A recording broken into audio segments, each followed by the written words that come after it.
Hello, my name is Juliana, and today I will be addressing both the newspapers from June 5th, 1970 and July 17th, 1970. So first I would like to address the June 5th newspaper, specifically on the American Patriots section of the newspaper, which is on page 3. First, I would like to explain that this part of the newspaper was about the American Patriots like putting up their flags and then trying to like wave them around, and that the young lords or the Puerto Rican people thought this was wrong and they took their flags and they burned them. So to me, this kind of meant like that they were the American Patriots were trying to bring like, I don't know, sort of like promote racism, but instead the young lords were, by burning their flags and taking them down, I felt that they were trying to put an end to that racism. And so a quote that stood out to me from the paper was specifically the quote on, it states towards the end of the first section, it states, "They knew from this country's practices that a red, white, and blue piece of cloth what doesn't mean democracy, equality, or freedom. They knew that the rag represents racism, fascism, and oppression." This was a powerful quote for me because I felt like it kind of makes sense, or it feel like it's true. Like, just because we state these things in America, like, oh, we represent equality or freedom, and as much as it tries to sort of represent that, in reality, it's never really been that way. I feel that the American flag kind of means racism more than it does equality or freedom, and we know that there have been many oppressed peoples within this country, so, and there continues to be. So I think that that's a very powerful quote, and I like that one. And then I feel that we need to know that, because I think we need to reflect as a country that why is it that this is still going on? Why is it that our flag still tries to represent equality when in reality we're very much not, we don't represent equality in any way, when we're still being racist? Well, maybe not us specifically, right? But a lot of people in this country, especially our leaders, they represent racism and oppression to many people still today. And then I felt that this connected to the Young Lords 13-point program because the specific section where it says freedom to all oppressed people, right? So in the 13-point program, obviously, there's not, by doing that and promoting racism, the American Patriots, right, they're not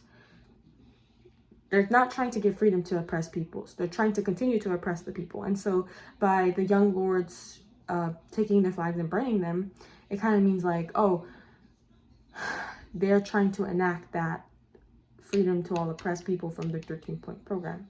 If that makes sense. And then I felt that maybe a mythology was being disrupted. The sort of belief, kind of going back to that quote, like that America is this place for freedom and equality, when it's really not. I thought that was probably one of the mythologies being disrupted. And then for my second paragraph or article that I chose, I decided to use the section from the July 17th, 1970 newspaper on the pigs. Says the Pigs Attack Health Rally, and these people attacked the health rally and to try and, like, I guess, not give proper health to the young lords and the Puerto Rican and just the Latin and Black communities. So there was even injuries for people, especially one certain individual. And let's see here. A quote that stood out to me from that specific section was when they began to talk about the gangs. and how they said that the gangs aren't necessarily bad. For example, it says here that in fact what the struggle has done is to involve yet another sector of our community, the gangs. Traditionally, gangs have been looked at as hoodlums, but we in the Young Lords Party understand that gangs are another way of our community defending itself from outside attack.